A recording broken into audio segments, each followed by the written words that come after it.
However, Chloe's legs stopped before she could take a few steps. Running away. That's crazy. Of course, the command, "Follow me right away," was omitted after the words, "Let's go back to the Duke's residence." The Duke went ahead, leaving her alone as if he had given her the freedom to choose her future actions, but there was no way Chloe could have run away unless she was a fool. They even left behind a guarantor. This is why warranties are so scary. If she were to cut the leash from around her own neck and run away, the leash she left behind would be put on Cal Cuss, who has helped her so many times. Plod along. Chloe took heavy steps towards the Duke's residence, feeling like she was being pulled by a strong leash that she couldn't touch or see, but that clearly existed. "You came so quickly." As soon as she entered the Duke's office, Chloe was greeted by a sharp voice. The criticism was that he had arrived much too late, as he had walked slowly without a carriage after the Duke, who had gone off on his horse. "Hello, Master on Leash. Anyway, what kind of cow would run excitedly to the slaughterhouse?" "Sorry." However, contrary to his intentions, Chloe bowed her head and apologized. Walking slowly was the least resistance. But now it was time to crawl closer. Because the Duke was holding a document in his hand. Her papers that brought her back here. It was that one too.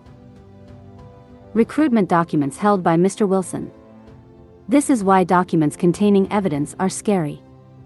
Her family relationship was even written down there. She guessed right while walking. It was because of that document that the Duke discovered his lie.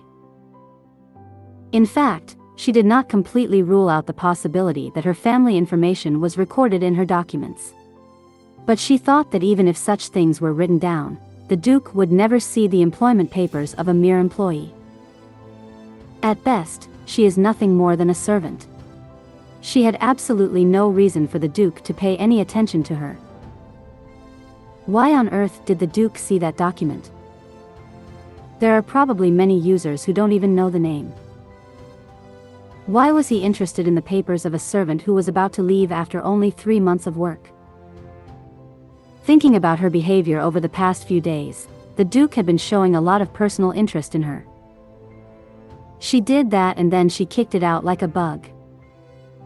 Is she going to keep standing at the door like that? At the Duke's words, Chloe put down the luggage she was carrying and walked towards the Duke's desk. However, he stood with his hands clasped on his stomach, much further away than usual. If you get close to you might smell her again and say something scary about her. Cline Lidden. Words were more frightening than the sound of her scent. Cline Lidden.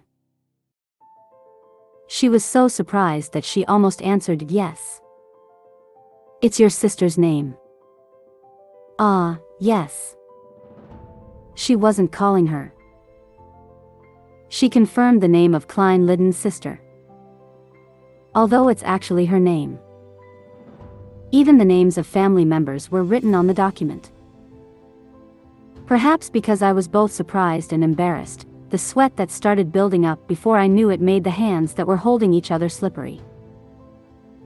Since Sir Joyce had already found out that the name of the woman who had slept with the Duke was Chloe, he even saw the name Chloe in her papers.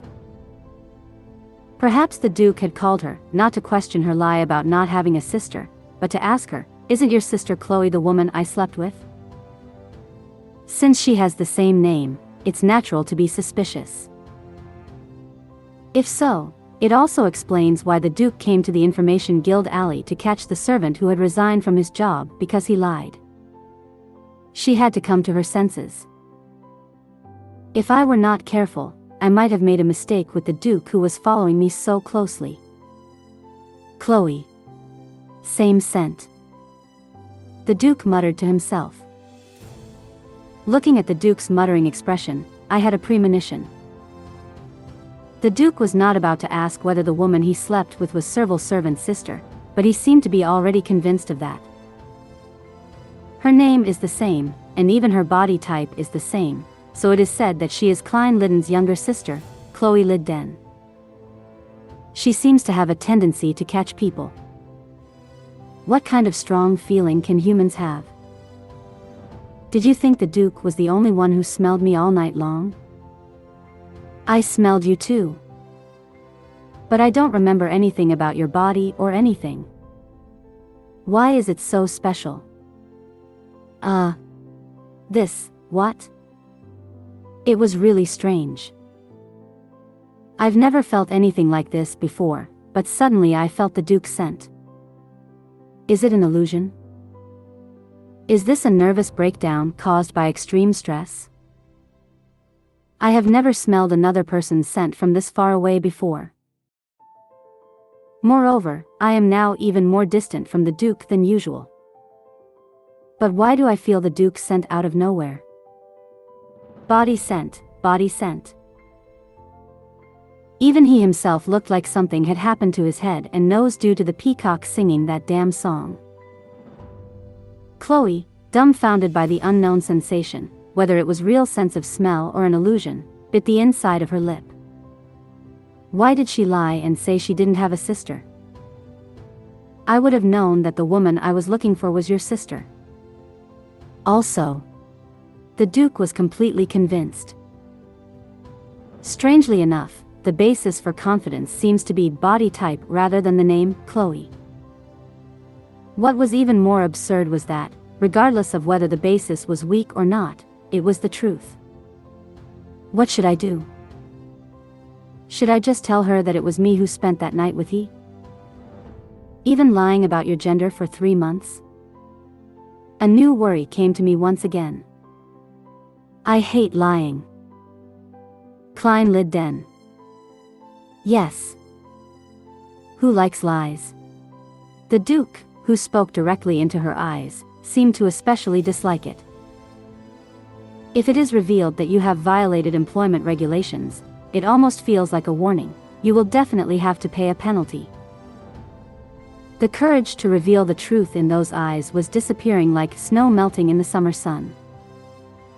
Of course, you may make a mistake once in a while. For example, a trivial lie like saying that you don't have a decent younger sister. But if that sister is the woman I slept with, that would be a very big lie. So fatal that her life came to an end. So you'd better tell the truth.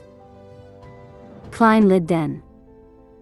It's so fatal that it can take your life? Do I have to risk my life for one night?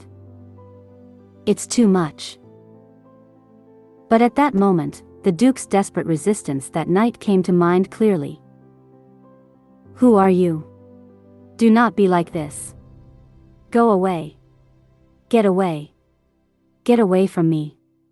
Ah. Don't do this. Ha. She forcibly attacked the man who resisted so fiercely and said she did not like him. At the same time, Sir Joyce's angry words came to mind one after another. Yes, you happen to be caught by such an unknown person. It's hard to imagine how painful it must be. There's no way the Duke would have given himself to a woman like that in the first place.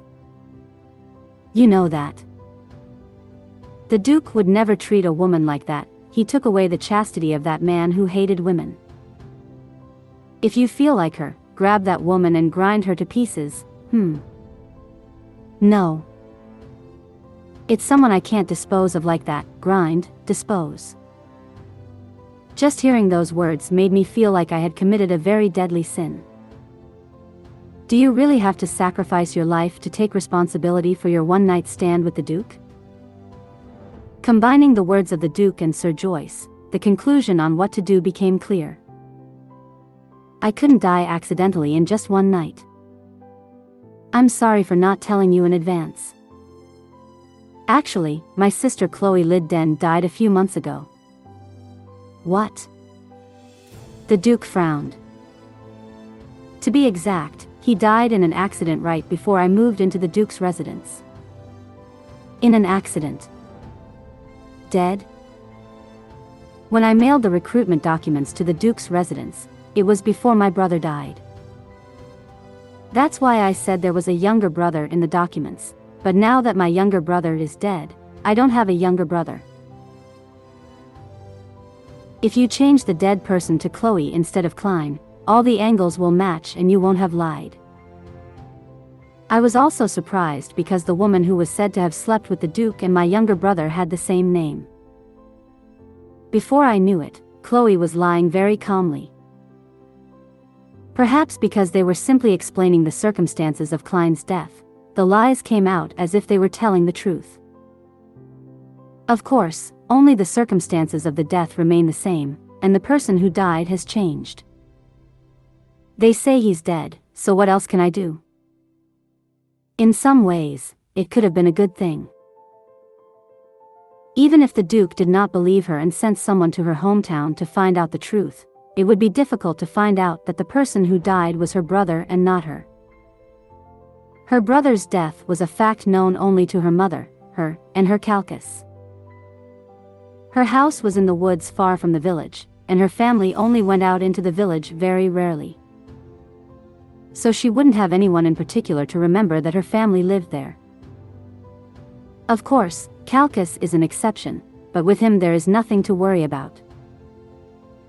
Calcas was opposed to Chloe disguising herself as a man and moving into the Duke's residence, but once he decided to do so, he became a stronger supporter than anyone else.